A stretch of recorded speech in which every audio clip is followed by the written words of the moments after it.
Welcome back to John Kleis Car Audio. My name is Max. Today I've got Hymer Mobile behind me. Bit of a beast, this thing, inside our workshop. Now we have fitted the Kenwood DNR992RVS head unit, which is a big, massive 10-inch screen, and it's got motorhome specific navigation. Let's jump in. I'll give you a little show on what we've done. Spinning the camera. Here's the interior. We got steering wheel controls. We actually cleaned up these buttons. They're all gooey and sticky. Customer now has some nicer buttons to use. They're not all gooey, sticky. And here we have the Kenwood screen. Now we can turn on the stereo with the keys, which is normal functioning, but we have also wired up this stereo to run off the leisure battery, so when he is parked up he can flick a switch, which we've utilised the hole which was already drilled just there, and we can flick the switch and then the head unit will start booting up. So this head unit, it's got steering controls, it links up to the steering controls. There's also an aerial which is just on the front wing, which you can see here. Now we've used that to pick up the DAB reception. That works very well. Customer also had a reverse camera ready on the vehicle, which is still working on this screen there. Maybe we're going to get him back and fit a better reverse camera, because these Kenwoods, you can put a HD reverse camera onto them, which is very nice. So these stereos have Apple CarPlay, quite a popular feature for people that use iPhones. There's one for Android phones called Android Auto, and basically allows you to get your phone screen on the radio screen, allowing you to use things like Google Maps, Waze, and a much nicer way of making telephone calls and replying to messages. Now, the most popular reason that most people are going for this head unit is because it's got the motorhome specific navigation, which I'll just pop into. So clicking onto nav, you can set up a profile, which hasn't actually been done yet. I think I'm just going to set it to car for the second, just for this demonstration, but we can actually input the vehicle's height, width, length, weight, and basically and have a second profile if this vehicle is towing another vehicle on the back to adjust the length. But this particular navigation is going to take you down the roads that you should be going down, not the ones you shouldn't. So if you want to drive around in your motorhome with confidence and not drive down roads which you don't physically fit down, this is a great head unit. Always seem to get good feedback about the navigation on it. Never had people physically complain and say they've ended up down the wrong road, which is great. So the head unit looks a little bit like this when you open up the navigation. It's Garmin based. If you've used the Garmin sat-nav before, this will look pretty familiar. You click on where to go to your destination. You can enter and search in the top there, or enter the address. But this has a few camping association options which you can run through, and so you can actually just go around on the fly, pick where you're going to camp. Loads of random spots all around the place. Even got a bit of information. This here shows me a bit of a picture on where the particular spot is that you can park up, or there's quite a lot of different options in here. Motorhome parking, hitting a random one there, more pictures. It's nice to have some pictures, so if you're traveling on the fly, you know, you don't have to, you can just pull up to anywhere really with a navigation like this. It's just nice that you've got a bunch of options of different areas you can go to through the AACSI, campsite, caravan sites, or camper contact.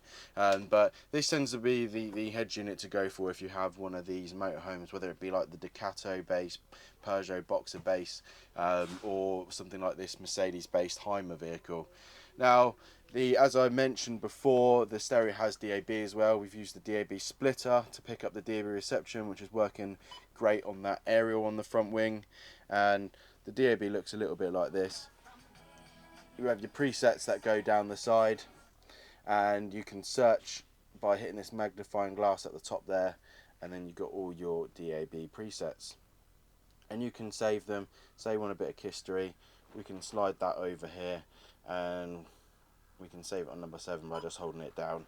So it's quite easy to use. You can just pick your presets back and forth once you're all connected up with that. Now, the last thing that I'm going to briefly show you, well actually not the last thing, I will just show Apple CarPlay work in a moment. I will just mention that other source available on this head unit. There's a HDMI input, so you can actually run a HDMI into this head unit and run a device like a Fire Stick on it, or your Apple mirroring device or equivalent basically. So yeah, it's quite nice that you could actually watch TV on it if you just sit in the front and you're maybe sat in a lot of traffic and something like that. So I'm going to just briefly, before I go, I'm going to show you Apple CarPlay working. To connect up to it, we're going to hit telephone on the screen here. It's going to say open up your Bluetooth DNR992RVS, press pair, press allow. This is what you do for the first time connecting up to it. Just literally takes about 10-15 seconds. So that's should be all accepted, and it's going to kick into the Apple CarPlay in a moment. And Apple CarPlay, here's Apple CarPlay. If you're driving a sized vehicle like this, unless you really know the roads, you're probably not going to use the likes of Apple Maps and Google Maps. But what is nice is if you like to play your music, I use Tidal. The Tidal has got all my music collection on here, and I can go through, choose whatever I want to listen to. Much nicer way of listening to music. You can flick back to your navigation, and you can flick back to your CarPlay. So real nice and easy to use. This rotary control dial, extremely underrated. Obviously we've got the steering controls for cranking up volume, skipping tracks as well, which is a great thing. But just being able to twist the volume dial, no head unit does that, and that is an extremely underrated feature. Button along the bottom is like a home button to go back to home, nav button to go to nav, menu button to go to a few different options around the head unit, this button to send you back to CarPlay, and this is a voice button will activate your Siri. So with Apple CarPlay and Android Auto, you can shout call John Kleis, or send a text or message to John Kleis, and you'll be able to just do that all hands free while driving, send a whole paragraph using just your voice. And yeah, I mean, Apple CarPlay, hopefully you've probably seen it before, but generally you kind of get a much nicer way of using your phone. You've got my recents, contacts, keypads, check your voicemails, yeah, check your messages, things like that. They'll read them out to you rather than actually allowing you to read it off the screen. But yeah, just much nicer way of integrating your phone into any vehicle, to be honest. Probably one of the most popular things that we're doing today. Now, that is pretty much it. This is a Hymer motorhome.